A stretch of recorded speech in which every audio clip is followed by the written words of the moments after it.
किसका ईमान हाथ खड़ा करे। सब जानते हैं कि रूह कुदस की लहर यहाँ पे है, उसका गहरा मसा है संस्कारों के लिए, भाई के लिए, एक एक बच्चे के लिए, अपने लिए, ये खुदावंद का जलाल के लिए, उसकी हजूरी के लिए, उसके गहरा मसा के लिए, बहन नीली के लिए, भाई सुहेल के लिए, भाई जहन के लिए, इसी तरह हम सब के लिए खुदावंद का खास खास फजल है। वो चाहता है कि हम अपने आप को चेंज करें। वो चाहता है कि खुदा का कलाम हमें जिंदगी देना चाहता है, बरकत देना चाहता है, हमारे गुनाहों की सारी दस्तावेज खत्म करना चाहता है। बहन नीली ने कुलसियों 2 बाब और उसकी 14वीं आयत से पढ़ा है, मैं दोबारा पढ़ता हूं, आप भी सुने और इसी पर बात करेंगे। और हुक्मों की वो दस्तावेज मिटा डाली। कुलसियों 2 बाब 14वीं आयत से मैं पढ़ रहा हूं, आप भी निकालें। और हुक्मों की वो दस्तावेज मिटा डाली जो हमारे नाम पर और हमारे खिलाफ थी, और उसको सलीब पर कीलों से झड़कर सामने से हटा दिया। पाक कलाम का पढ़ा और सुना जाना हम सब के लिए बाइस से बरकत हो। कीलों से उस दस्तावेज को जो हमारे खिलाफ लिखी जा रही थी, खुदा ने अपने लहू से वो क्या की है, मिटा दी है, साफ कर दिया है। मगर कैसे? उसने हुकूमतों और इख्तियार वालों को अपने ऊपर से उतार कर उनका बरबला तमाशा बना दिया और सलीब के सबब से उन पर फतह याबी का शादियाना बजाया। पाक कलाम का पढ़ा जाना, सुना जाना हम सब के लिए बाइस से बरकत हो। आज बात करेंगे दस्तावेज पर। दस्तावेज, डॉक्यूमेंट्री, तमाम written documents which are written against us, वो तमाम कागजात जो हमारे खिलाफ लिखे जा रहे थे और बढ़ते जा रहे थे, वो गुनाहों की दस्तावेज। हम झूठ बोलते, हम फ्रॉड करते, हम किसी का हक खाते, हम नाजायज करते, हम बुरे काम करते, वो सारा पलंदा हमारे खिलाफ बढ़ रहा था। और प्रकाश में लिखा है उस पलंदे के बारे में, मेरे साथ निकालें, उस पलंदे को भी दिखाता हूं आपको। 5वां बाब, उसकी पहली दूसरी आयत में पढ़ता हूं, तीसरी तक। और जो तख्त पर बैठा था उसने उसके दाहिने हाथ में एक किताब देखी जो अंदर और बाहर से लिखी हुई थी।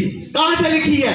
अंदर और, लेकिन हमारे पास जो किताबें हैं वो अंदर से लिखी हैं, बाहर से नहीं लिखी। इस किताब के बारे में आपको बताते हैं। और उसे 7 मोहरों से मोहरें लगाकर उसे बंद किया गया है। आप जानते हैं कि मोहर जब लगती है, बंद किया जाता है तो क्या होता है? फिर मैंने एक जोरावर फरिश्ते को बुलंद आवाज से ये मनादी करते देखा कि कौन इस किताब को खोलने और उसकी मोहरें तोड़ने के लायक है। और कोई शख्स आसमान पर, ना जमीन पर या जमीन के नीचे उस किताब को खोलने या उस पर नजर करने के काबिल ना निकला। और मैं इस बात पर जार जार रोने लगा, कोई इस किताब को खोलने या इस पर नजर करने के लायक ना निकला।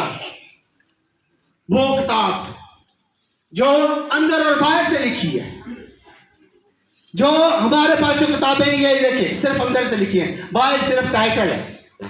कोई भी दुनिया की किताब आप देख लें, पर यरूशलेम में, पर यहूदियों में, पर इसराइलियों में एक किताब लिखी जाती थी।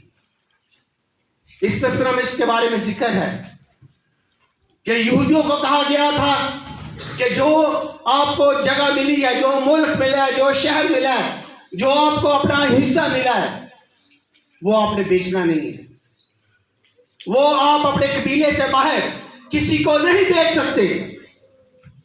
उनके 12 कबीले थे, याकूब के 12 बेटे थे, और जब वो मिस्र से आए, अपने मुल्क में आए, तो खुदा ने उनके हिस्से, उनके बकरे लैदा कर दिया। हर एक कबीले को, हर एक खानदान को अपना अपना हिस्सा दिया। पर उनको यह कहा गया था कि यहूदी जो हैं वो अपना हिस्सा नफ्ताली के आगे नहीं बेच सकते, दूसरे कबीले के, आशर के आगे नहीं बेच सकते, बनियामीन के आगे नहीं बेच सकते। वो सिर्फ अपने कबीले में देख सकते हैं। बिल्कुल इसी तरह कि जैसे एक बाप ने जायदाद बनाई है, उसके बेटे हैं 3 या 4 हैं, उसका हिस्सा जो है बाप ने तकसीम किया अपने बच्चों में, तो वो सिर्फ अपने खानदान के अंदर अपने बेटे आपस में एक दूसरे को, अगर कोई गरीब हो गया तो दे सकता है, उस खानदान से बाहर गैर कौमों को नहीं बेच सकता या किसी रिश्तेदारों को नहीं बेच सकता, सिर्फ अपने भाई आपस में वो हिस्सा ले सकते हैं। उस वक्त वो किताब लिखी जाती थी, उस वक्त उनकी डॉक्यूमेंट्री की जाती है, उस वक्त उस किताब के बारे में लिखा जाता था।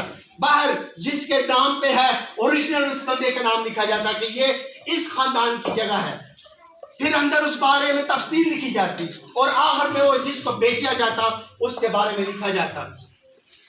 ये वो किताब थी।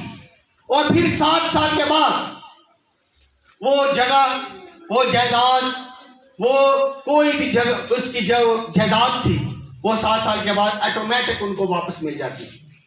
7 साल तक हुक्म था कि आप इस जायदाद को लेकर उसमें से खाएं, उसमें से फल लगाएं, सब्जी लगाएं, फसल लगाएं। 7 साल तक आप उसका मुनाफा ले सकते हैं, लेकिन 7 साल के बाद आप उसको असल मालिक को वापस कर देंगे। क्यों?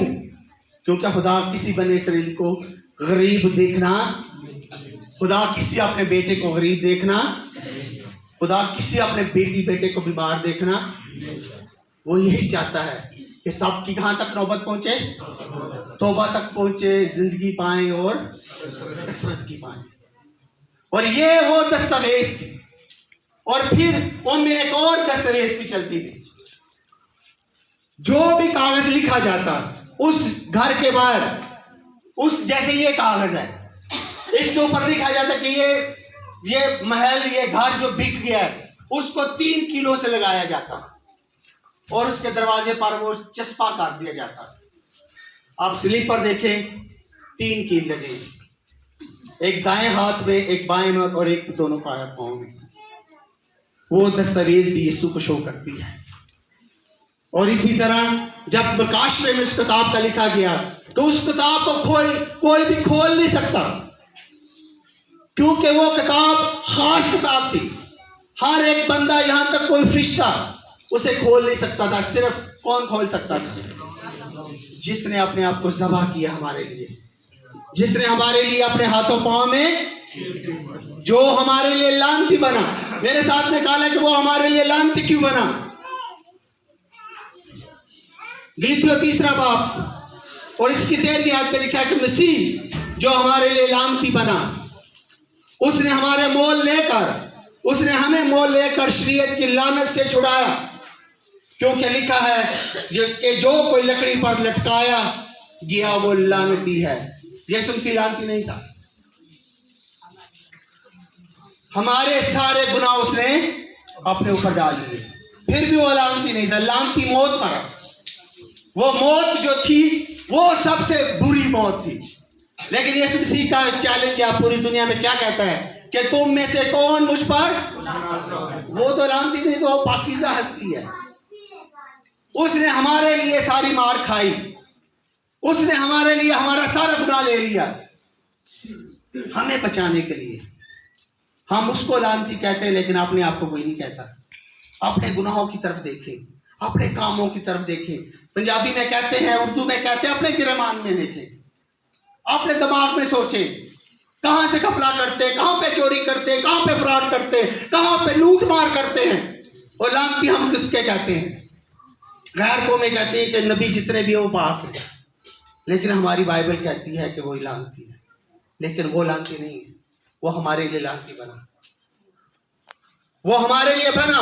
उसने हमारे लिए अपने हाथों पांव में कील ठुकवाए, हमारे लिए मार के दफन किया गया, हमारे गुनाहों के लिए उसके मुंह पर थूका गया, उसमें तंज किया गया, उसे गालियां दी गई। वो खुदावंद आज आपकी दस्तावेज को मिटाना चाहता है।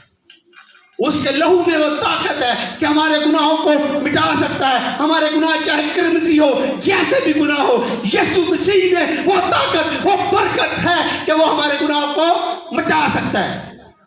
वो दस्तावेज यीशु ने कहां पे मिटाई है? सलीब पर। हमारे सारी दस्तावेज को उसने मिटा दिया है।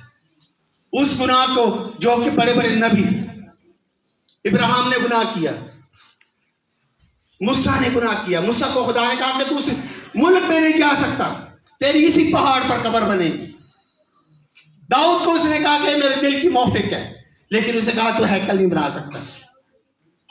और यीशु मसीह ने बादशाहों के सामने आज भी चैलेंज है, कोई चाहे किसी भी मजहब से है, हम पर उंगली उठाएगा, मसीहों पर उंगली उठाएगा, पर यीशु पर कोई उंगली नहीं उठा सकता। कोई भी यीशु के खिलाफ कोई बात नहीं करता। जो भी यीशु के बारे में बात करता है उसकी सजा मिलती है। लेकिन हम वो लोग हैं जो यीशु को मानते हैं पर नहीं मानते। हम जो लोग हैं यीशु की पूजा करते हैं पर नहीं करते हैं। हम वो लोग हैं जिनके खातिर यीशु मसीह ने मार खाई पर हम उसकी कदर नहीं करते हैं। उसने हमारी सारी दस्तावेज को मिटा डाला, लेकिन हम डेली उसको दस्तावेज को बनाने के चक्कर में हैं। वो कहता है कि तुम्हारे सब गुनाह माफ हुए, पर हम रोजाना गुनाह करते हैं। हमें उसकी कुर्बानी की कोई कदर नहीं है, हमें उसके सारे प्यार की कदर नहीं है, हमें उसकी मोहब्बत की कदर नहीं है। वो हमारे लिए लानती बना, उसने हमारे लिए मार खाई और उसके मार खाने से हमने शिफा पाई। किसी और के मार खाने से नहीं, किसी और के फिदिया देने, उसने हमें अपने खून से खरीदा है। हम उसके खून खरीदे हैं, लेकिन हम उसकी कदर नहीं करते। आज हमारे पास वक्त है कि उसको समझें। उस दस्तावेज को जो हमारे खिलाफ मुसलसल लिखी जा रही थी और लिखी जा रही है, उसने मिटाई है। लेकिन शर्त यह है कि हम अपने आप को यू टर्न लें। यू टर्न का मतलब आता है ना, वापस मोड़ से, जिन पंजाबी कहते हैं परत जाओ, टर्न ओवर कर लें, हर चीज को मूव कर दें। आज आपके पास मौका है। दस्तावेज वो दस्तावेज है जिसे बड़े बड़े फरिश्ते देख नहीं सकते, वो दस्तावेज है जिसको कोई खोल नहीं सकता, लेकिन यीशु मसीह ने ना सिर्फ इसे खोला बल्कि अपने लहू से धो दिया। उसने बिल्कुल सारे गुनाहों को खत्म कर दिया। लेकिन हमारा फर्ज क्या है?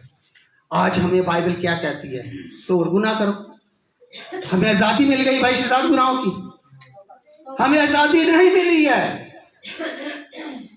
हम तौबा करते हैं, हम बपतिस्मे लेते हैं, तेल पानी से मसा होते हैं, लेकिन हम में फर्क नहीं आती। हमें आज भी वो पुरानी इंसानियत है। हम आज भी कभी कभी उन्हीं पुरानी रस्मों को एकदम करते हैं। हम आज भी शादियों में हिंदुओं की रस्में करते हैं। हम आज भी यीशु मसीह का इनकार करते हैं, बरना इनकार करते हैं। आज भी हम खुदा का इनकार करते हैं। हमारा टीचर है, वहां पे कॉलेज में जाते हैं, तो उसने कहा पादरी साहब आप रोजे नहीं रखते हैं कभी कभी, तो जो रोजा आप नहीं रखते हैं उसका कितना जुर्माना देते हैं? मुस्लिम माशरे में, हम पाकिस्तान में रहते हैं, एक रोजा जब हम तोड़ते हैं, मुसलमान चाहे सुन्नी शिया किसी भी फिरके से है, तो वो क्या करता है, एक रोजे के लिए 10 रोजा जुर्माने हैं। अगर वो 10 रोजे नहीं रख सकता तो 50 या 100 बंदों को खाना खिलाएगा। तो मुझे कहता है पादरी साहब आप रोजा नहीं रखते, कितना जुर्माना है? कि मैं क्या मेरे यीशु ने सारे जुर्माने दे। हमें कोई जुर्माना नहीं देना, हमें कोई किसी का गरीबों को नहीं खिलाना, हमें एक रोजे के लिए 10 रोजे नहीं रखने, क्योंकि यीशु ने सारी सलीब पर हमारे सारे गुनाहों को माफ कर दिया। वो कहता है कि फिर हमारे भी तो लोग कुर्बान हुए हैं, हमें भी तो रोजे नहीं रखना है, फिर आपको हमें तो कुर्बानी भी माफ है, आप कुर्बानी भी ना करें। हमें तो कुर्बानी भी माफ है, यीशु मसीह ने अपनी कुर्बानी भी दे दी है, हमारे रोजे भी उसने रखे हैं, हमारे लिए मार भी उसने खाई है। आपके किसी ने ये किया तो आप भी ना करें, कर सकते हैं? कहता है हम नहीं कर सकते। वो बाइबल रोजाना पढ़ता है और मुझसे सवाल पूछता है, लेकिन मैं ये डरता हूं एक बात से कि अव्वल आखिर हो जाएंगे। ये जमाना जो है, हम अपनी उसी पुरानी रवश पे चलते रहेंगे, लेकिन जो लोग हमसे पीछे हैं बाद में खुदा उनको कबूल करेंगे, वो आखिर हो जाएंगे, वो अव्वल हो जाएंगे, हम आखिर हो जाएंगे। हम जो अपने ऊपर लिबादा पहने हुए, हम मसीह के प्यारे हैं, हम लाडले हैं। माँ बाप भी लाड एक वक्त देखता है, उसके बाद वो क्या करता है, मैशजाद क्या करता है, छोड़ देता है, फिर अपनी जगह से आंख कर देता है। लेकिन ये है कि अभी आपके पास वक्त है, अपनी दस्तावेज पर गौर करें, अपने आप पे, अपने गुनाहों पे गौर करें, ताकि खुदा जब अदालत के लिए आएगा तो फिर वो फैसला करेगा। आइए अपने सरों को झुकाएं, दुआ करें।